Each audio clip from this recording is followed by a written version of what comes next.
अनन्य चिंतेतो माम ये जना पर्युपासते तेषा नित्य युक्तानां योगक्षेम वहाम्यहम। हा योगक्षेमो अघवा तयाचा मजची पडिला पांडवा जयाची या सर्व भावा आश्रयोमी। 9व्या अध्यायातील 22वा श्लोक आहे आणि 22व्या श्लोकांतर्गत ही ओवी आहे माऊलींची। श्लोक आणि ओवी यांचा समन्वित विचार आपल्याला करता येतो। या 22व्या श्लोकामध्ये गीतागुरु भगवान श्रीकृष्ण अर्जुनाला सांगतात की अनन्य चिंतेतो माम ये जना पर्युपासते तेषा नित्य भुयक्तानां योगक्षेम वहाम्यहम। जे माझी नित्य उपासना करतात, जे भक्त माझे नित्य भजन करतात, जे निरंतर निष्कामतेने माझी उपासना करतात, असे जे कोणी भक्त आहेत त्या भक्तांचा योगक्षेम मी चालवतो, अशा भक्तांचा मी सांभाळ करतो। आणि तेच माऊली ओळीमध्ये सांगतात, हा योगक्षेमो आघवा तयाचा मजची पडिला पांडवा जयाची या सर्व भावा आश्रयोमी। माऊली ते सांगतात, जे परमात्म्याची निरंतर उपासना करतात, जे परमात्म्याचं निरंतर स्मरण करतात, निष्कामतेनं त्या परमात्म्याची उपासना अखंड करतात, असे जे कोणी भक्त आहेत त्या भक्तांचा योगक्षेम मी चालवतो। नवे नवे त्या भक्तांना मी माझा आश्रय देतो म्हणतात भगवंत। भगवद्गीतेनं दिलेले फार मोठं आश्वासन आहे। जे निरंतर परमेश्वराला भजणारे भक्त असतात, निरंतर त्या परमात्म्याची उपासना करणारे जे भक्त असतात, त्यांचा योगक्षेम परमात्मा चालवतो, त्यांचा सांभाळ देव करतो। हे भगवद्गीतेनं तुम्हा आम्हाला दिलेलं आश्वासन आहे। आपलं दुर्दैव असं आहे की एखाद्या मंत्र्यानं दिलेल्या आश्वासनावर आपली जितकी श्रद्धा असते तितकी गीतागुरु भगवान श्रीकृष्णाने गीतेमध्ये जे आश्वासन दिलेलं आहे, जो नित्य माझी उपासना करतो, नित्य मला भजतो, निष्कामतेनं माझी उपासना करतो, असा जो कोण भक्त असतो त्या भक्ताचा योगक्षेम मी सांभाळतो, त्या भक्ताचा योगक्षेम मी चालवतो, त्या भक्ताचा सांभाळ मी करतो। गीतेनं दिलेलं जे आश्वासन आहे त्या आश्वासनावर आपला तितका विश्वास बसत नाही जितका मंत्र्याच्या आश्वासनावर आपला विश्वास असतो। मंत्र्याच्या आश्वासनावर जितकी श्रद्धा असते तितकी श्रद्धा या भगवद्गीतेच्या भगवंताच्या वचनावर आपली नसते। असं का होतं? त्याला कारण एकच आहे की आपल्या ठिकाणी असणारं अज्ञान, आपल्या ठिकाणी असणारी अश्रद्धा, आणि अज्ञान आणि अश्रद्धा एकत्र आली की माणसाच्या ठिकाणी अविवेक जागृत होतो। आणि एकदा का मनुष्य अविवेकी झाला की मग परमेश्वराच्या अस्तित्वाला धरूनच त्याच्या अंतःकरणामध्ये संशय निर्माण होतो, देव आहे की नाही असा संशय निर्माण होतो। मग अज्ञानामुळे म्हणा, अश्रद्धेनं एकदा हा अविवेक जन्माला आला आपल्या अंतःकरणामध्ये की मग आपल्या ठिकाणी परमात्म्याच्या अस्तित्वाला धरून जे संशय निर्माण होतो त्या संशयामध्ये जीव इतका गुरफटून जातो की तो संशयच त्या जीवाचा नाश करतो। एक ओवी आहे, म्हणून संशयावनी थोर अनेक नाही पाप घोर, हा विनाशाची वांगुर प्राणी असे। संशयाला माऊलीने महाघोर असं पाप मानलेलं आहे। संशय हे पाप आहे आणि इतकं बहुमूल्य मानवी जीवन तुम्हाला प्राप्त झालं असेल आणि परमेश्वराच्या अस्तित्वाविषयी तुमच्या आमच्या अंतःकरणामध्ये जर संशय निर्माण झाला असेल तर माऊली सांगतात की ते संशय म्हणजे महापाप आहे आणि ते महापाप तुमच्या विनाशाला कारणीभूत ठरणार आहे। जसं एखाद्या शेतामध्ये एखादं जनावर काय करत असतं, पिकाची नासधूस करत असतं। मग पिकाची नासधूस करणारे एखादा प्राणी असतो, जनावर असतो, त्याला पकडण्यासाठी आपण काय करतो, जाळं लावतो, त्याला वांगूर असं म्हटलेलं आहे। आणि एकदा का तो प्राणी त्या जाळ्यामध्ये सापडला, जाळं फार बळकट नसतं, जाळं फार बळकट नसतं खरं, एकदा का तो प्राणी त्या जाळ्यामध्ये सापडला की ते जाळं त्या प्राण्याला अथवा जनावराला असं काय गुरफुटून घेतं की त्या प्राण्याचा काय होतो, विनाश होतो। ते जाळं त्या प्राण्याच्या विनाशाला कारणीभूत ठरतं। अगदी त्या न्यायानं आपल्या अंतःकरणामध्ये एकदा संशय वृत्ती निर्माण झाली की ती संशय काय करतो, जीवाच्या नाशाला कारणीभूत ठरतो। आज आपण जे दुःख भोगतो आहोत, त्रिविध ताप जे तुमच्या आमच्या वाट्याला येतात, त्याला एकच कारण आहे की परमेश्वराच्या अस्तित्वाविषयी निर्माण झालेला संशय अज्ञानानं, अश्रद्धेनं। आणि नको त्या ठिकाणी सुख शोधण्याची प्रवृत्ती तुमची आमची निर्माण होते। मग संसारातच सुख आहे आणि संसाराचाच आश्रय करून राहावं असं वाटतं तुम्हा आम्हाला, त्या परमेश्वराचा भगवत सत्तेचा आश्रय करावा असा तुम्हा आम्हाला वाटत नाही। त्याला कारण आहे अश्रद्धा, अज्ञान। भगवद्गीता सांगते श्रद्धावान लभते ज्ञानम। जो श्रद्धाळू असतो, ज्याच्या अंतःकरणामध्ये श्रद्धा अभिव्यक्त झालेली असते, तो बाकी ह्या संशयरूपी जाळ्यामध्ये अडकत नाही, स्वतःचा विनाश करून घेत नाही. म्हणून भगवद्गीतेमध्ये भगवंत सांगतात की जो नित्य माझी उपासना करतो, जे नित्य माझं स्मरण करतो, जे नित्य मला भजतो, असे जे कोणी भक्त असतात त्या भक्तांचा योगक्षेम मी चालवतो, त्या भक्तांचा मी सांभाळ करतो. किती महत्वाची गोष्ट आहे. फक्त परमार्थ करत असताना ह्या गोष्टीचं गांभीर्य तुम्ही आम्ही लक्षात घेत नाही. नव्हे, भगवंत तुम्हाला आश्वस्त करतात, अशा भक्तांचा योगक्षेम तर मी चालवतोच, अशा भक्तांचा मी सांभाळ तर करतोच, परंतु त्याही व्यतिरिक्त अशा भक्तांना मी माझा आश्रय देतो. असे भक्त मी माझ्या आश्रयाला ठेवतो. भगवत सत्तेच्या आश्रयानं जगणं आणि संसाराच्या आश्रयानं जगणं किती फरक आहे. तुम्ही आम्ही कशाच्या आश्रयानं जगतो? संसाराच्या आश्रयानं जगतो. आणि जो जो जीव संसाराच्या आश्रयानं जगतो त्याच्या जीवनामध्ये दुःखाला पारावर राहत नाही. कारण माऊली सांगतात, संसार दुःख मूळ चहूकडे इंगळ, विश्रांती नाही कोठे, रात्रंदिवस तळमळ. असं का घडतं? तुम्ही आम्ही संसाराचा आश्रय केला. आम्हाला असं वाटतं की आमचा योगक्षेम कोण चालवेल? संसार चालवेल. आम्हाला असं वाटतं की आमचा सांभाळ कोण करेल? संसार करेल. संसाराची व्याख्या अतिउच्च आहे. तर तुमच्या आमच्या डोक्यामध्ये संसाराची जी व्याख्या आहे ती कशी आहे? मुलं बाळं, घरदार, स्थावर जंगम प्रॉपर्टी, आपल्या अवतीभोवती सगळ्या सुखसोयी निर्माण करणे, मी आणि माझं, हे जे वर्तुळ आपण निर्माण करतो त्या वर्तुळाला आपण काय म्हणतो? आपला संसार. आणि संसारावर आपली आसक्ती का असते? तर हा संसारच, हा प्रपंचच मला सांभाळेल असं वाटतं. कारण प्रपंचानं, संसारानं किती लोकांना सांभाळलं, ह्या प्रपंचानं किती लोकांचा योगक्षेम चालवला. खरोखरच प्रपंचानं अथवा संसारानं अथवा आपले आप्त स्वकीय गणगोत्र जो आपल्या अवतीभोवती जो पसारा आपण मांडलेला आहे त्या पसाऱ्याचा विचार केला तर वास्तविक आपला योगक्षेम कोणीही चालवत नाही, आपला सांभाळ कोणीही करत नाही. या संसारानं, प्रपंचानं आपला सांभाळ केला असता तर इतकं अतीव दुःख आपल्या वाट्याला आलं नसतं. तर तुकाराम महाराज सांगतात, सुख पाहता जवापाडी दुःख पर्वता एवढे. हे प्रमाण आहे मानवी जीवनातलं सुख दुःखाचं तौलनिक दृष्टीने विचार केला तर. परंतु जे भक्त असतात की ज्यांच्या अंतःकरणामध्ये परमेश्वराप्रती नित्य निष्ठा असते, निरंतर जे परमेश्वराला भजतात, निरंतर त्या परमेश्वराचं स्मरण करतात, भगवंत तुम्हाला आश्वस्त करतात की अशा भक्तांचा योगक्षेम मी चालवतो, अशा भक्तांचा मी सांभाळ करतो. फार मोठं आश्वासन आहे. फक्त ती श्रद्धा आपल्या अंतःकरणामध्ये अभिव्यक्त झाली पाहिजे, इतकाच काही तो प्रश्न आहे. मग भक्ताच्या जीवनामध्ये अशी स्थिती कधी येईल हो? त्या देवानं आपला योगक्षेम चालवावा, त्या देवानं आपला सांभाळ करावा. भक्ताच्या जीवनामध्ये अशी स्थिती कधी येईल? ही स्थिती कधी येईल याचा जर आपण विचार केला तर आपल्याला कळतं की आपण कुठं आहोत. त्या परमेश्वरानं आपला योगक्षेम चालवावा, त्या परमेश्वरानं आपल्याला सांभाळावं, त्या परमेश्वरानं आपला आश्रय आम्हाला द्यावा असं जर वाटत असेल आणि अशी स्थिती आपल्या जीवनामध्ये यायची असेल तर काय करावं लागतं? साधा विचार शास्त्र सांगतं, एक प्रवास करा, प्रवासाला निघा. मी नेहमी वारकऱ्यावर बोलतो, एकदा आम्ही पंढरीचे वारकरी झालो ना तर आपला प्रवास काय झाला? सुरू झाला. आणि हा प्रवास ज्यावेळी कडेला जाईल त्यावेळी बाकी तो परमात्मा, तो पांडुरंग आमचा योगक्षेम चालवल्याशिवाय राहणार नाही, आमचा सांभाळ केल्याशिवाय राहणार नाही. परंतु तो प्रवास आपल्याला करता आला पाहिजे. हा प्रवास कसा आहे? तर अहंकारापासून समर्पणापर्यंतचा हा काय आहे? प्रवास आहे. अहंकार ते समर्पण एवढाच प्रवास करायचा आहे. आणि जो भक्त अहंकारापासून समर्पणापर्यंतचा प्रवास पूर्ण करतो, अवश्य भावी भगवंत त्याला आश्वस्त करतात की अशा भक्तांचा योगक्षेम मी चालवतो, अशा भक्तांचा सांभाळ मी करतो. परंतु हा प्रवास करता आला पाहिजे. त्या प्रवासाला सुरुवात कुठून होते? अहंकारापासून होते. आणि या प्रवासाची समाप्ती कुठं होते? समर्पणामध्ये होते. अहंकार ते समर्पण हा प्रवास करायचा आहे. आणि हा प्रवास ज्याला झेपला आणि हा प्रवास ज्यानं पूर्ण केला, भगवंत सांगतात की अशा भक्तांचा योगक्षेम सांभाळ मी करतो नव्हे, मागे पुढे उभा राही सांभाळीत आले आगात निवाराया. योगक्षेम त्यांचा जाणे जडभारी, वाट दावी करी धरून. हे सगळं घडतं, हे सगळे अनुभव येतात.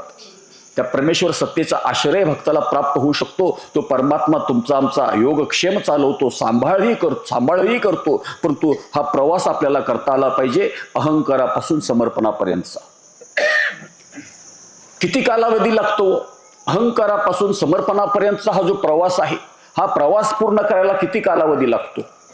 एका दृष्टीने विचार केला तर हा प्रवास एका क्षणाचाही असू शकतो. एका दृष्टीनं विचार केला तर हा प्रवास करायला महिनोनी महिने लागू शकतात. आणि अहंकार ते समर्पण हा प्रवास करायला अनेक जन्मसुद्धा घ्यावे लागतात. आपल्यावर अवलंबून आहे हा प्रवास किती वेळात करायचा. मग अहंकार ते समर्पण हा प्रवासामध्ये काय घडतं. अहंकार म्हणजे गर्व घमेंड ताटा असा त्याचा अर्थ नाही. अहंकार म्हणजे मित्वाची भावना, मी मी मी अशी मित्वाची जी भावना आहे त्याला शास्त्र अहंकार असं म्हणतं. या मी पासून सुरुवात करायची आणि समर्पणामध्ये प्रवास काय होतो, संपून जातो. हा प्रवास करता आला पाहिजे आणि प्रत्येक निष्ठावंत वारकऱ्याला हा प्रवास जमला पाहिजे. आयुष्याच्या कुठल्या तरी वळणावर हा प्रवास त्यानं संपवला पाहिजे. अहंकारापासून समर्पणापर्यंतचा हा प्रवास. गंमत अशी आहे की हा प्रवास करताना मी माझा आहे असा जोपर्यंत भाव आहे, बघा, मी माझा आहे हा जोपर्यंत भाव आहे तोपर्यंत अहंकार गेला नाही, मित्व संपलं नाही, प्रवास अजून पूर्ण झाला नाही. मी माझा आहे हा भाव जोपर्यंत आपल्यामध्ये अभिव्यक्त होतो तोपर्यंत अजून हा प्रवास संपला नाही. आणि ज्यावेळी मी माझा राहत नाही, मी देवाचा होऊन जातो. मी माझा राहत नाही, मी कुणाचा होतो, देवाचा होतो. त्यावेळी समर्पण घडलं, प्रवास काय झाला, पूर्ण झाला. मग मी माझा राहत नाही, मी देवाचा होऊन जातो. अशी स्थिती भक्ताच्या जीवनामध्ये ज्या दिवशी येते, ज्या वेळेला येते, त्या दिवशी त्या भक्ताचा योगक्षेम तो परमात्मा चालवतो, त्या भक्ताचा सांभाळ तो परमात्मा करतो. आणि ही काळ्या दगडावरची काय आहे, रेष आहे. सगळ्या संतांचं चरित्र बघितलं तरी आपल्याला पाहायला मिळतं. अनेक निष्ठावंत वारकरी आहेत की ज्यांचा योगक्षेम तो परमात्मा चालवतो. अनेक निष्ठावंत वारकरी आहेत की ज्यांचा सांभाळ तो परमात्मा करतो. का, भक्ती करता करता अनुभूतीच्या अशा आयामामध्ये या भक्तांचा प्रवेश झालेला असतो की त्या भक्ताला कळतं हे कोण चालवतं, माझा योगक्षेम कुणामुळे चाललेला आहे, माझा सांभाळ कोण करत आहे, त्या भक्ताला कळतं. तो हा प्रवास आपल्याला करता आला पाहिजे. अहंकार ते समर्पण. मी माझा राहता कामा नाही, मित्व संपून गेलं पाहिजे. अहंकार ते निरहंकारिता आणि निरहंकारितेला समर्पण असं म्हटलेलं आहे. आणि समर्पण ज्यावेळी घडतं त्यावेळी तो परमात्मा आपला योगक्षेम चालवतो, आपला सांभाळ करतो. आपल्या जीवनावर किती संकट येवोत, दुःखाचे किती आघात होत, जीवनामध्ये कितीही प्रतिकूलता असेल त्यातून तो सहज बाहेर काढतो. मी नेहमी सांगतो, जिथं 5 लाख लागतात ते 500त भागून जातं. काय झालं तर, हा प्रवास पूर्ण झाला तर. ज्यावेळी आपण त्या परमात्म्याच्या आश्रयाला जातो, तो आमचा योगक्षेम चालवतो, तो आमचा सांभाळ करतो. अशी स्थिती भक्ताच्या जीवनामध्ये ज्यावेळी येते त्यावेळी हे घडून येतं. हे संतांची वचनं आहेत आणि संतांना याचा अनुभव आहे. समर्पण म्हणजे नेमकं काय, अगदी साध्या भाषेमध्ये सांगतो की आपण जी भक्ती करतो ती भक्ती करत असताना भक्ती मार्गामध्ये समर्पणाचं किती मूल्य आहे. समजा एखाद्या उंच कट्ट्यावर एखाद्या लहान मुलाला उभं करा, उंच कट्ट्यावर किंवा उंच टेबलावर लहान मुलाला उभं करा.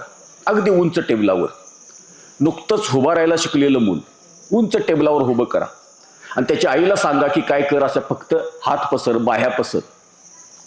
बाळ खाली उत्तर म्हणून फक्त आईनं आपल्या बाह्या पसरल्या की ते लहान मूल पाहत नाही टेबलापासून अथवा त्या कट्ट्यापासून आई किती अंतरावर आहे, मी किती उंचीवर आहे, आई किती खाली आहे. आईनं बाह्या तर पसरल्यात, पण तो आई मला पकडेल की नाही, आई मला तारेल की नाही, लहान मूल चिंता करत नाही. फक्त त्या आईनं आपल्या बाह्या पसरल्या की कितीही उंचीवर असणारं मूल जसं स्वतःला झोकून देतं, ती चिंता नाही करत, आई मला पकडेल की नाही, आई मला तारेल की नाही, मी पडलो तर, मी जखमी झालो तर. लहान मूल अजिबात चिंता करत नाही. कारण त्याचं महत्त्वाचं कारण असं आहे की लहान मुलामध्ये मित्वाची भावनाच नसते. लहान मुलामध्ये मित्वाची भावनाच नसते. नव्हे ते निरागस असणारं लहान मूल आपला मी आईमध्ये शोधत असतं. ते लहान मूल आपलं स्वतंत्र अस्तित्व मानत नाही, आईवर निर्भर असतं. म्हणून आईनं फक्त बाह्या पसरल्या की ते लहान मूल जसं स्वतःला झोकून देतं तसं लहान मुलाच्या अंतःकरणामध्ये असणारा समर्पित भाव ज्यावेळी भक्ताच्या ठिकाणी निर्माण होईल, लहान मुलाच्या अंतःकरणामध्ये असणारी निरागस वृत्ती ज्यावेळी आपल्या अंतःकरणामध्ये निर्माण होईल त्यावेळी समजायचं की अहंकार ते समर्पण हा प्रवास काय झाला, पूर्ण झाला. आणि निरागस वृत्ती आपल्या अंतःकरणामध्ये आली. जसं लहान मूल आपल्या आईप्रती निरागस असतं, समर्पित असतं, तसा परमेश्वराप्रती तो समर्पित भाव ज्या दिवशी आपल्या अंतःकरणामध्ये अभिव्यक्त होईल त्या दिवशी तुम्हाला सांभाळण्याची जबाबदारी कुणाची, त्या परमेश्वराची. योगक्षेम तुमचा तो चालवतो, तुमचा सांभाळ तो करतो. परंतु हा प्रवास भक्ती मार्गातला आपल्याला करता आला पाहिजे. आणि भक्ती मार्गातला हा प्रवास करायचा असेल तर भक्ती म्हणजे काय समजून घ्यावी लागेल. आपण पंढरीचे वारकरी आहोत. कोण ना कोणतरी एन प्रकारे वारकरी असो अथवा नसो, आपापल्या प्रमाणे प्रत्येक व्यक्ती त्या परमेश्वराला भजत असते. कारण स्वभावता भजनशील असं म्हटले. तो आपण ज्याला भक्ती म्हणतो ती भक्ती नेमकी काय आहे? कारण अहंकार ते समर्पण हा प्रवास करायला भक्ती एक साधन आहे. आणि भक्ती हे साधन संतांनी तुमच्या आमच्या हातामध्ये दिलेलं आहे. आणि भक्ती नावाच्या साधनेचा ज्यावेळी पूर्ण आपण उपयोग करतो त्यावेळी हा प्रवास पूर्ण होतो. समर्पित भाव त्या परमात्म्याप्रती आपल्या अंतःकरणामध्ये निर्माण होतो. आणि ज्या मुक्कामाला, ज्या गंतव्याच्या ठिकाणी आपल्याला जाऊन पोचायचं तिथं भक्त जाऊन पोचतो. परंतु तिथं पोचायचं असेल, हा प्रवास पूर्ण करायचा असेल तर भक्ती म्हणजे काय कळवून घेतलं पाहिजे. संतांनी आकारण तुमच्या आमच्या हातामध्ये नाम अथवा नाम साधना दिलेली नाही. तुकाराम महाराजांनी आवर्जून सांगितलं, भक्तिपंथ बहु सोपा, पुण्य नागवे या पापा, येणे जाणे खेपा, येणेचे का खंडती किंवा खुंटती. संतांनी आवर्जून तुमच्या आमच्या हातामध्ये काय दिलं असेल तर तो भक्ती मार्ग दिलेला आहे. संतांनी भक्ती मार्ग प्रशस्त केला आणि तुम्हा आम्हाला आव्हान केलं, या रे लहान थोर या ते भलती नारी नर, करावा विचार न लगे चिंता कोणासी. भक्ती मार्ग प्रशस्त केला आणि या भक्तीच्या वाटेवरून चाला आणि तुम्ही त्या विशिष्ट मुक्कामाला पोचला, समर्पित झाला परमेश्वराच्या पायी, की मग तो परमात्मा तुमचं योगक्षेम चालवेल, तुमचा सांभाळ करेल. भक्तीची इति कर्तव्यता तुम्हाला अनुभवायला येईल. हा प्रवास करायला भक्ती अति उत्कृष्ट साधन दिलेलं आहे. तुमच्या आमच्या संसारिकाच्या हातामध्ये हा भक्ती मार्ग संतांनी का दिला? त्याचं एक खरं कारण म्हणजे भक्ती मार्ग बहु सोपा हे ते कारण आहे. परंतु झालं उलट. तुकाराम महाराजांनी सांगितलं भक्तिपंथ बहु सोपा, तर तुकाराम महाराजांच्या या अभंगाचा आपण काय केला, नको तो अर्थ काढला, विपरीत अर्थ काढला. मग आम्ही काय केलो, पंढरीला जायला लागलो, गळ्यामध्ये तुळशीची माळ घातली आणि आम्हाला असं वाटायला लागलं की आम्ही काय झालो, भक्त झालो. थोडंसं तुळशीला पाणी, तासभर घरातल्या देवाची पूजा, वर्षातून एकदा नित्य नेमानं पंढरीची वारी, एवढं सगळं आमचा वारकरी करतो. त्यावेळी वारकऱ्यानं काय केलं, एक गैरसमज करून घेतला, मी काय झालो, भक्त झालो. आणि मग तेवढीच भक्ती सीमित राहिली. भक्तीचं वर्म आपल्याला कळलं नाही. वारी करणं, तुळशीला पाणी घालणं, हरिपाठ करणं ही नित्य कर्म आहेत, केलीच पाहिजेत. परंतु इतक्या सीमित गोष्टींनाच आपण काय मानायला लागलो, भक्ती मानायला लागलो. खरं आपली प्रवृत्ती बदलली नाही. वाटतं आपल्याला मी भक्ती करतो आहे. खरं भक्ती म्हणजे नेमकं काय, भक्त कशाला म्हणायचं, भक्ती म्हणजे नेमकं काय, या व्याख्याच आम्हाला माहीत नसल्यामुळं, भक्तीचं वर्मच आपल्याला माहीत नसल्यामुळं आपल्या ठिकाणी एक आभास निर्माण झाला की मी भक्ती करतो आहे. मग काही लोक याचा काय करतात, लाभ घेतात. सुपारी एवढी जाड मण्याची तुळशीची माळ काय करायची, गळ्यामध्ये घाल. सुपारी एवढ्या मण्याची, अगदी बिंबीपर्यंत काय आली पाहिजे, माळ आली पाहिजे. दिसताना काय दिसतो, वारकरी दिसतो. दिसताना वारकरी दिसतो. परंतु तुकाराम महाराज ज्यावेळी हे सगळं बघतात, अरे होय होय वारकरी मी कुठल्या अर्थानं म्हटलं, हे काय चाललंय समाजामध्ये, त्यावेळी तुकाराम महाराजांनी सरळ सांगितलं, एका बोटाची निशाणी परी पाक नाही म्हणी, तरी ते संपादिले सोंग कारणा वाचून या व्यंग. भक्तिपंथ बहु सोपा तुकाराम महाराजांनी सांगितलं. होय होय वारकरी तुकाराम महाराजांनी सांगितलं, सगळे वारकरी व्हायला लागले. खरं भक्तीचं वर्मच कुणी कळवून घेतलं नाही. तुकाराम महाराजांना समाजामध्ये काय चित्र दिसायला लागलं, एका बोटाची निशाणी परी पाक नाही म्हणी, बाहेरून वारकरी आहे, गळ्यामध्ये तुळशीची माळ आहे, एका बोटाची निशाणी, याचा अर्थ नाकाच्या शेंड्यापासून शिंडीपर्यंत काय लावला, गंध लावला. दिसायला सोजवळ वारकरी आहे, अगदी शुभ्र कपडे घालतो आहे, दिसायला चक्क तुकाराम महाराज वाटतो आहे. तुकाराम महाराजांनी सामाजिक मनाचं अवलोकन केलं, त्यावेळी तुकाराम महाराजांना कळलं असे वारकरी निर्माण झालेत, परी पाक नाही म्हणे, अंतकरण काय नाही, शुद्ध नाही. एका बोटाची निशाणी परी पाक नाही म्हणे, बाहेरून वारकरी आहे, खरं अंतकरण पवित्र नाही. तुकाराम महाराजांना राग आला. तुकाराम महाराज म्हणतात, तरी ते संपादिले सोंग कारणा वाचून या व्यंग. हे अकारण काढलेलं काय आहे? सोंग आहे. कारणा वाचून या व्यंग. व्यंगचित्र बघितलेत का तुम्ही? माणूस दिसायला असतो वेगळा, खरं काढताना वेगळं काढते, व्यंग असं म्हणतात. तसं वारकरी एक व्यंग आहे म्हणतात. मी काय करून बसलो, तुकाराम महाराजांना कळेल ना. भक्तिपंथ सोपा असं म्हटलं, आणि तुकाराम महाराज म्हणतात की भक्तिपंथ सोपा म्हणून भक्तीच्या मार्गाला सगळे लागलेच, बरेच वारकरी झाले, खरं भक्तीचं वर्म कळलं नाही. म्हणून आपल्याद्वारे संतांना अभिप्रेत असणारी भक्ती घडली नाही. म्हणून तुकाराम महाराजांना सांगावं लागलं, भक्ती तो कठीण शुळावरील पोळी, निवडे तो बळी विरळा शूर. बाबा, मी भक्तिपंथ सोपा असं म्हटलं, तर तुम्ही म्हणता इतकी भक्ती सोपी नाही. भक्ती तो कठीण शुळावरील पोळी. अरे भक्ती तर शुळावरची पोळी आहे. निवडे तो बळी विरळा शूर. याला शूर असावा लागतो, त्याला भक्ती साध्य होते. आणि तुकाराम महाराज सांगतात की समाजामध्ये मी काय पाहतो, जेथे पाहे तेथे देखीचा पर्वत, पायाविन भिंत तातडीची. पाया भक्कम नाही, पाया न भरताच इमारत बांधायला लागलीत. भक्तीचं वर्म कळून न घेताच वारकरी व्हायला लागलीत. सगळाच गोंधळ झाला म्हणतात तुकाराम महाराज. भक्तिपंथ बहुसोपा एवढं म्हटलं, पुष्कळ वारकरी तयार झाले. खरं होय होय वारकरी कुठल्या भावनेनं तुकाराम महाराजांनी सांगितलं ते कळवून न घेतल्यामुळं तुकाराम महाराजांना लोकांना परत सांगावं लागलं की बाबा भक्ती इतकी सोपी नाही. पण तरीही तुकाराम महाराज का म्हणतात की भक्तिपंथ बहुसोपा? त्याचं एक कारण आपल्याला असं म्हणता येईल की परमेश्वर प्राप्तीचे इतर जितके मार्ग आहेत त्या मार्गापेक्षा भक्तिपंथ बहुसोपा हे मान्य. जसं माऊलींचा एक अभंग आहे, 7-5-3 दशकांचा मेळा एक तत्वी कळा दावी हरी. हा ज्ञानमार्ग सांगितलेला आहे. 7-5-3 दशकांचा मेळा. आठवलं म्हणून सांगतो आमची भक्ती कशी आहे.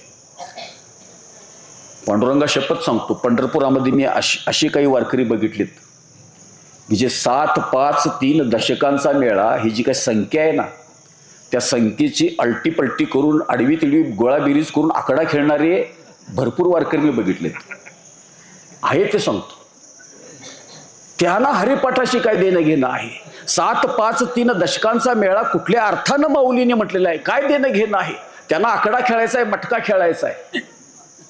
मग माऊलींच्या अभंगाचा काय घ्यायचा? आधार घ्यायचा. मग 7-5ची बेरीज करायची. पुढारी 1 आहे, 1 तत्वी कळा दावी हरी. ही सगळं आकडं दिसतात ना. म्हणजे आकड्याची अल्टीपल्टी करून आकडा खेळायचा पंढरपुरात जाऊन. आणि माऊलींच्या कृपेनं काय लागतो काय बघायचा? आकडा लागतोय काय बघायचा. ही आमची भक्ती, ही आमची श्रद्धा, आणि ही वारकऱ्यांची परमात्म्याप्रती असणारी, संतांच्या प्रती असणारी आस्था. कसं शक्य आहे? म्हणून तुकाराम महाराजांना भक्तीचं वर्म तुम्हाला समजावून सांगावं लागलं. 7-5-3 दशकांचा मेळा एक तत्वी कळा दावी हरी ज्ञानमार्ग सांगितला. 7-5-3 दशकांचा मेळा ही जी संख्या दिसते ना, ही प्राकृतिक तत्वांची संख्या आहे. माऊली सांगतात या ज्ञानमार्गामध्ये कितीतरी प्राकृतिक तत्वांचा विचार केलेला आहे. नव्हे, ज्ञानमार्ग म्हणजे तत्वविचार. आणि सगळा तत्वविचार, सार काय असार काय आहे, आत्म काय अनात्म काय, हा सगळा विचार ज्ञानमार्गामध्ये सांगितलेला आहे. त्या अनुषंगानेच म्हणतात, कोण 7 तत्वसंख्या सांगतं, कोण 5 सांगतं, कोण 3 सांगतं. 7-5-3 दशकांचा मेळा प्रचंड तत्व विस्तार किंवा तत्वांचा विचार ज्ञानमार्गामध्ये केलेला आहे. म्हणून ज्ञानमार्ग तुम्हाला झेपणारा नाही. का? ज्ञानमार्गाच्या माध्यमातून त्या परमेश्वराची प्राप्ती करून घ्यायची असेल तर आपल्या ठिकाणी विवेक असावा लागतो, वैराग्य असावं लागतं, मुक्त होण्याची तीव्र इच्छा असावी लागते, मुमुक्षत्व असावं लागतं. आणि आपल्या संसारिकांचा विचार केला तर ज्ञानमार्गाला अपेक्षित असणारं वैराग्य विवेक तुमच्या आमच्या ठिकाणी नाही. दुसरा एक मार्ग सांगितला, अजपा जपने उलट प्राणाचा, तेथेही मनाचा निर्धार असे. अजपा जप याचा अर्थ जप न करता जो जप होतो त्याला अजपा जप असं म्हटलं. अजपा जप कसा असतो? ध्यानाला बसायचं आणि आपल्या श्वासावर लक्ष केंद्रित करायचं. आणि आपला जो श्वासोश्वास होतो तो सो आणि हम, श्वास घेताना सो आणि श्वास सोडताना सो, घेताना हम, सो हम, असं श्वासावर लक्ष केंद्रित करून सोहम याचा अर्थ मी ब्रह्मस्वरूप आहे, मी आत्मस्वरूप आहे असं मन एकाग्र करून आपल्या श्वासावर लक्ष केंद्रित करून ती सोहम साधना करायची. त्या अजप म्हणजे ती कुठली माळ ओढावी लागत नाही. शांत बसायचं आणि आपल्या श्वासावरच लक्ष केंद्रित करायचं आणि श्वासावर लक्ष केंद्रित करून श्वासावर सोहम हा मंत्र बसवायचा. मी ब्रह्मस्वरूप आहे. हा योगाचा भाग आहे. हा योग मार्ग झाला. किंवा काश्मीरी शैव पंथामध्ये या सोहम साधनेला हंस साधना असंही म्हणतात. हा योग मार्गाचा विचार केला तर तेथेही मनाचा फार मोठं मनाचा निर्धार असावा लागतो. योग मार्गाच्या माध्यमातून त्या परमेश्वराची प्राप्ती करून घ्यायची असेल तर फार मन निग्रही असावं लागतं. अंतःकरण निग्रही असावं लागतं. तेव्हा कुठं योग मार्ग साध्य होतो. ज्ञान मार्गाचा विचार केला तुमच्या आमच्या सामान्य लोकांना तो झेपणार नाही. योग मार्गाचा विचार केला तुमच्या आमच्या सामान्य लोकांना तो झेपणार नाही. म्हणून माऊलीने सरळ सांगितलं, तैसे नव्हे नाम सर्व मार्गावरिष्ठ तेथे काही कष्ट न लगती. तुम्ही काय करा, त्या ज्ञान मार्गाच्याही नादाला लागू नका, योग मार्गाच्याही नादाला लागू नका. संसारिकाच्या ठिकाणी इतका अधिकार नाही. म्हणून तुम्ही काय करा, तैसे नव्हे नाम सर्व मार्गा वरिष्ठ. फक्त त्या परमेश्वराचं नामचिंतन अखंड तुमच्याद्वारे घडत राहिलं तर जे ज्ञान मार्गानं साध्य होतं, योग मार्गानं साध्य होतं, ते नाम मार्गानं सुद्धा, भक्ती मार्गानं सुद्धा ते सहज साध्य होतं. म्हणून तैसे नव्हे नाम सर्व मार्गावरिष्ठ. वास्तविक माऊली म्हणतात की ज्ञान मार्गापेक्षा, योग मार्गापेक्षा किंवा ईश्वर प्राप्तीचे जितके मार्ग आहेत त्या सगळ्या मार्गापेक्षा हा नाम मार्ग, भक्ती मार्ग काय आहे, वरिष्ठ आहे, श्रेष्ठ आहे. आणि सुपिका तेथे काही कष्ट न लगती. फक्त अंतःकरणामध्ये परमेश्वराचं नित्य स्मरण घडलं, काही सायास नाही. भक्तिपंत बहुसोपा ह्या अर्थानं आहे. आता विचार एक करूया की ज्ञान मार्गाचा विचार केला तर ज्ञान मार्गामध्ये वैराग्याची गरज आहे, विवेकाची गरज आहे. योग मार्गाचा विचार केला तर अंतःकरणाच्या मनाच्या निग्रहाची गरज आहे. म्हणजे प्रत्येक परमेश्वर प्राप्तीचा प्रत्येक मार्ग, त्या मार्गामध्ये काही ना काहीतरी अपेक्षित आहे. तसं भक्ती मार्गामध्ये काय अपेक्षित आहे हे ज्यावेळी आमच्या वारकऱ्याला कळेल, भक्ताला कळेल, त्यावेळी मग भक्ती म्हणजे काय आपल्याला कळेल. आणि मग ती भक्ती, संतांना अपेक्षित असणारी भक्ती जर आपण करत गेलो तर अहंकार ते समर्पण हा प्रवास पूर्ण होऊन जाईल. आणि एकदा समर्पणाच्या भूमिकेवर आपण गेलो की मग योगक्षेम वहाम्यहम, तो परमात्मा आमचा योगक्षेम चालवेल, सांभाळ करेल. आता विषय असा येतो की भक्ती मार्गामध्ये काय अपेक्षित आहे. कारण तुम्ही आम्ही पक्क मनामध्ये ठसवून घ्या की भक्ती मार्गाशिवाय वारकऱ्यांना किंवा संसारिकांना दुसरा अन्य मार्ग नाही. भक्ती मार्गातूनच आपल्याला त्या परमात्मेपर्यंत जायचं आहे. कारण भक्ती मार्ग कशाची अपेक्षा करतो, जसा ज्ञान मार्ग विवेक वैराग्याची अपेक्षा करतो, योग मार्ग अंतःकरणाच्या निग्रहाची अपेक्षा करतो, तसं ज्या भक्ती मार्गावरून तुम्ही आम्ही चालतो आहोत तो भक्ती मार्ग कशाची अपेक्षा करतो ते जर कळवून घ्यायचं असेल तर भक्ती म्हणजे काय कळवून घ्यावं लागेल. नारद महर्षी आपल्या भक्तिसूत्रामध्ये सांगतात, अथा तो भक्ती व्याख्यास्याम. मी आता भक्ती म्हणजे काय तुम्हाला सांगतो. नारद महर्षींचं भक्तिसूत्र भक्ती काय हे सांगण्यासाठीच प्रवृत्त झालेलं आहे. मग अथा तो भक्ती व्याख्यास्याम याचा अर्थ असा होतो की बाबांनो, आता भक्ती म्हणजे काय मी तुम्हाला सांगतो. आणि भक्तीची व्याख्या करताना नारद महर्षी भक्तीची काय व्याख्या करतात, सात्वम अस्मिन परम प्रेम रूपा. भक्ती कशी आहे, परम प्रेम स्वरूप आहे. ही नारदांनी भक्तीची केलेली व्याख्या आहे. भक्ती परम प्रेम स्वरूप आहे. जसं आई या शब्दातून वात्सल्य वजा केलं, आई या शब्दातून प्रेम वजा केलं तर आई या शब्दाला काही अर्थ राहत नाही. तसं भक्तीतून जर प्रेम वजा केलं तर भक्तीलाही काही अर्थ राहत नाही. भक्ती म्हणजे काय, भक्ती म्हणजे प्रेम आणि प्रेम म्हणजे भक्ती. आता आपण योग्य ट्रॅकवर आलो. आपण वारकरी आहोत, पंढरीची वारी करतो, तुळशीला पाणी घालतो, कथा कीर्तन प्रेम प्रवचन सगळं काही करत असतो. याला आपण भक्ती म्हणतो. संतांना अपेक्षित असणारी भक्ती घडते का, कारण भक्तीची व्याख्या नारद महर्षी करतात, सात्वम अस्मिन परम प्रेम रूपा. भक्ती परम प्रेम स्वरूप आहे. मग आपण जर भक्ती करत असू तर त्या भक्तीमध्ये परमेश्वराप्रती निरपेक्ष प्रेमाचा ओलावा आहे का हे प्रत्येकानं काय करावं, तपासून बघावं.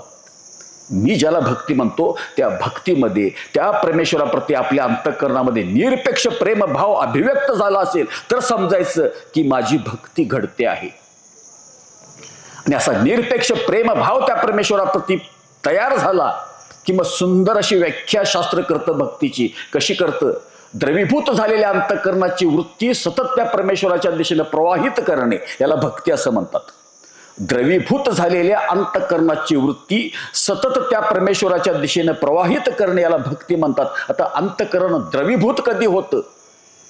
आपल्या अंतःकरणामध्ये त्या परमेश्वराप्रती निरपेक्ष प्रेम भाव निर्माण होतो, त्यावेळी अंतःकरण काय होतं? द्रवीभूत होतं. आणि असं द्रवीभूत झालेलं म्हणजे प्रेमयुक्त अंतःकरणानं ती वृत्ती भगवंताच्या दिशेनं सतत प्रवाहित होणे याला भक्ती असं म्हटलेलं आहे. म्हणजे भक्तीमध्ये कशाची अपेक्षा आहे? प्रेमाची अपेक्षा आहे, निरपेक्ष प्रेमाची. आता तिथं जमलेली माणसं म्हणाल की आम्ही इतकी कथा कीर्तन प्रवचनं करतो, पंढरीला जावं असं वाटलं, वारकरी व्हावं असं वाटलं, परमेश्वराप्रती आमच्या अंतःकरणामध्ये प्रेम आहे म्हणून तर आम्ही येतो. मग आम्ही जी भक्ती करतो त्या भक्तीमध्ये प्रेम आहे असं आपल्याला वाटतं.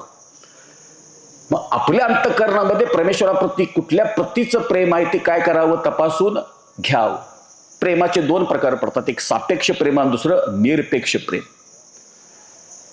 सापेक्ष प्रेम याचा अर्थ काय?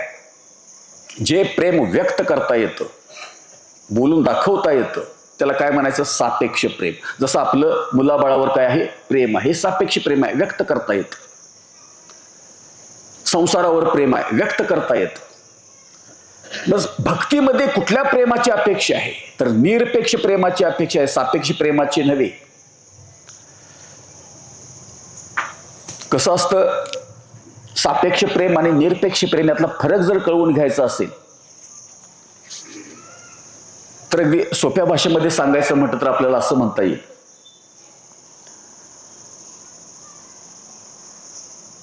की जसा एखादा प्रेमवीर असतो, एखाद्या प्रियशीवर काय करत असतो? प्रेम करत असतो. आणि तो प्रेमवीर आपल्या प्रियशी प्रती असणारं प्रेम कसं दाखवतो?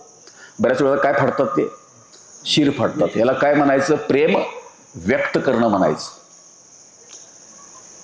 हे असं परमेश्वराप्रती आपल्या अंतःकरणामध्ये जे निरपेक्ष प्रेमभाव असतो ते व्यक्त करता येत नाही.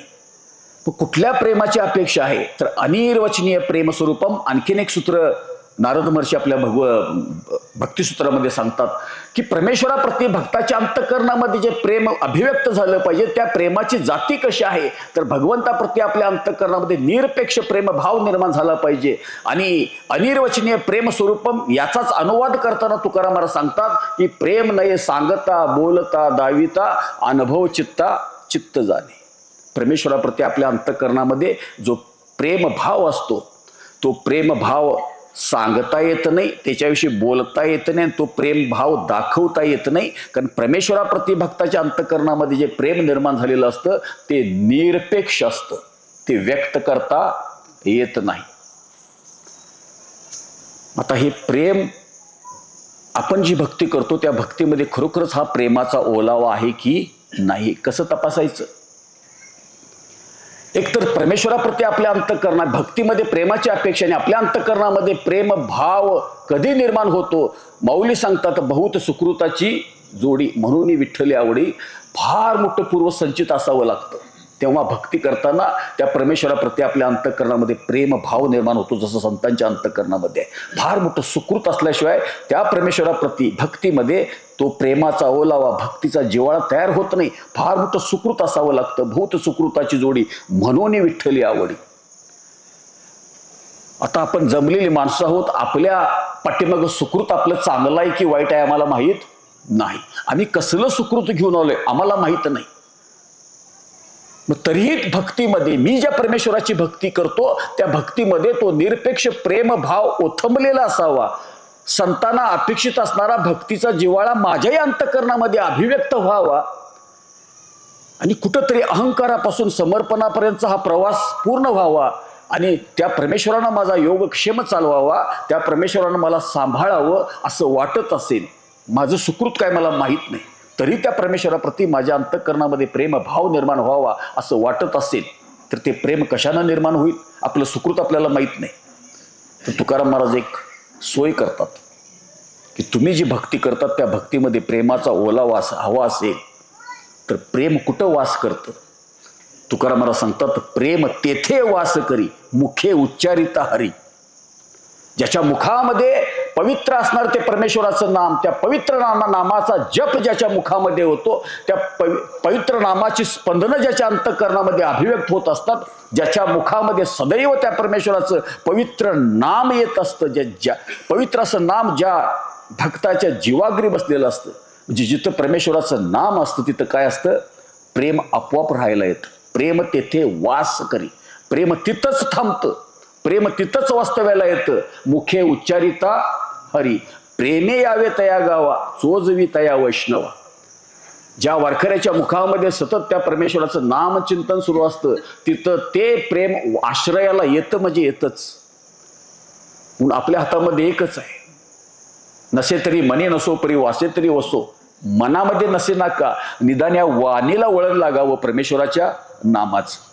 आणि या वाणीला परमेश्वराच्या नामाचं वळण लागलं की त्या परमेश्वराप्रती आपल्या अंतःकरणामध्ये संतांना अपेक्षित असणारा प्रेमभाव आपोआप निर्माण व्हायला लागतो.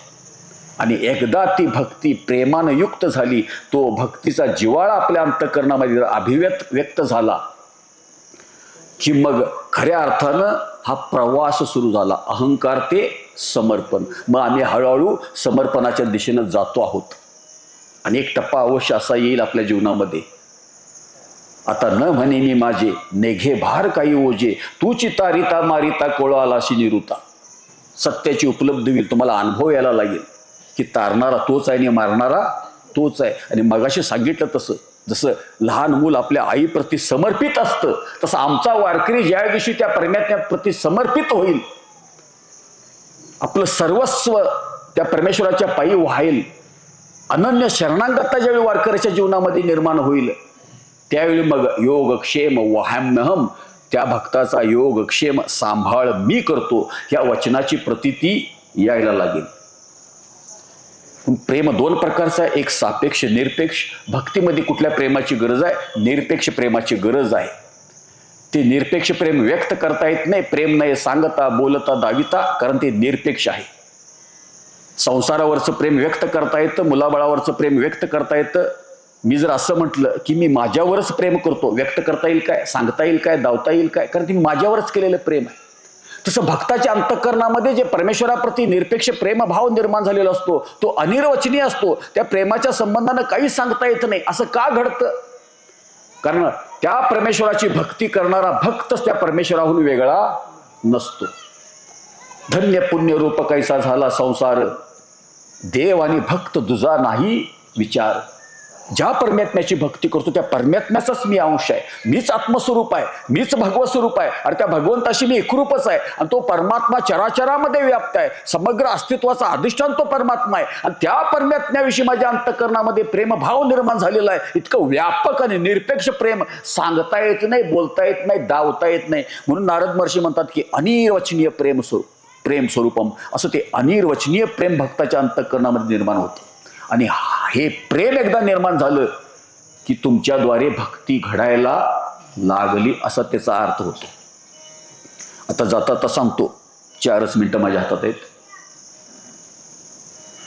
हे प्रेम निरपेक्ष आपल्या अंतःकरणामध्ये निर्माण झालं की नाही ओळखायचं कसं, त्याला काही युक्ती सांगितलेली आहे शास्त्रात. भक्तीमध्ये ज्या जिव्हाळ्याची गरज आहे, भक्तीमध्ये ज्या परमेश्वराप्रती निरपेक्ष प्रेमाची गरज आहे, ते निरपेक्ष प्रेम भक्ताच्या किंवा माझ्या अंतःकरणामध्ये अभिव्यक्त झालं की नाही, निर्माण झालं की नाही, ओळखायचं कसं. तर ते निरपेक्ष प्रेम काय करतं, भक्ताला व्याकुळ करतं. जिथं निरपेक्ष प्रेम आहे त्याच्या भेटीची काय होते निर्माण, व्याकुळता निर्माण होते. का आपण ज्याच्यावर निरपेक्ष प्रेम करत असतो तो भेटावा भेटावा भेटावा असं वाटत असतं. प्रेम व्याकुळता निर्माण करतं, कशाची, भेटीची. त्या अर्थाचे कितीतरी अभंग आहेत. कन्या सासुऱ्याशी जाय मागे, परतुनी पाय तैसे झाले माझ्या जीवा, केव्हा भेटशी केशवा.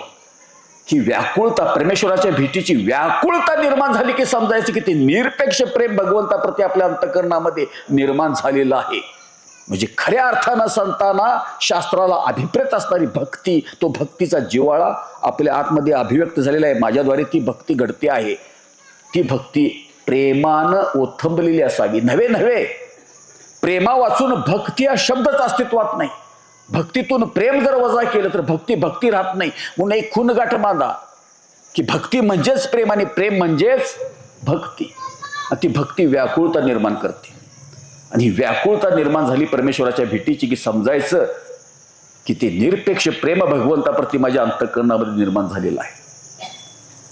म्हणजे भक्तीमध्ये प्रेमाची गरज आहे. ते प्रेम निरपेक्ष पाहिजे. त्या परमेश्वराप्रती ते निरपेक्ष प्रेम माझ्या अंतःकरणामध्ये निर्माण झाले की नाही ओळखायचं कसं? कारण ते प्रेम परमेश्वराच्या भेटीची व्याकुळता निर्माण करतं. आणि अशी त्या परमेश्वराच्या भेटीची व्याकुळता निर्माण झाली की हा प्रवास काय होतो? वेगानं घडतो, अहंकारापासून समर्पणापर्यंतचा. आणि हे निरपेक्ष असणारं अनिर्वचनीय प्रेम तुम्हाला समर्पणाकडे घेऊन जातं. आणि तो वारकरी त्या पांडुरंगाच्या पायी पूर्णत्वानं काय होतो? समर्पित होतो. आणि वारकरी त्या परमेश्वराच्या पायी समर्पित झाला, आपलं सर्वस्व काय करतो? भगवंताच्या पायी समर्पित करतो. आणि अशी स्थिती भक्ताच्या जीवनामध्ये आली की मग तेशा नित्याभियुक्तानाम योगक्षेम वहाम्यम. अशा भक्तांचा योगक्षेम मी चालवतो आणि अशा भक्तांचा सांभाळ सुद्धा मीच करतो. माऊली सुद्धा तेच सांगतात, हा योगक्षेमू अघवा तयाचा मजची पडिला पांडवा. अरे अर्जुना, असे जे भक्त असतात काय सांगू, या भक्तांचा योगक्षेम अरे अर्जुना मला चालवावा लागतो. अशा भक्तांचा सांभाळ मलाच करावा लागतो. इतकंच नव्हे, तयाच्या सर्व भाव आश्रय मी. हे भक्त सर्व भावानं मला समर्पित झालेले असतात, अनन्य शरणांगत मला झालेले असतात. म्हणून अशा भक्तांना सांभाळावं लागतं, त्यांचा योगक्षेम चालवावा लागतो. नवे नवे अर्जुना, अशा भक्तांचा आश्रय मी बनतो. हे भक्तीनं घडतं. भक्ती हा प्रवास घडवते. आणि भक्तीमध्ये तितकी काय आहे? ताकद आहे. भक्ती तुम्हाला समर्पित करते परमेश्वराच्या पायी. असं जर भक्ताला समर्पित होता आलं, अहंकार ते समर्पण हा प्रवास जर भक्ताला पूर्ण करता आला, तर मग भक्ताच्या जीवनामध्ये ती स्थिती प्राप्त होते की ज्या स्थितीला पोचल्यानंतर परमात्माच त्यांचा योगक्षेम चालवतो, परमात्माच त्यांना सांभाळतो. आणि परमात्म्याच्या आश्रयानंच असे भक्त राहत असतात. तो समर्पित भाव प्रत्येकाच्या अंतःकरणामध्ये उदित व्हावा, ती भक्ती आपल्याला प्राप्त व्हावी. ते भक्तीचं वर्म जाणून घेऊन ती भक्ती आपल्या अंतःकरणामध्ये अभिव्यक्त व्हावी, अशी दत्त महाराजांच्या चरणी, पांडुरंग परमात्म्याच्या चरणी प्रार्थना करून सेवेला पूर्णविराम देतो. पुंडलिक वरदारी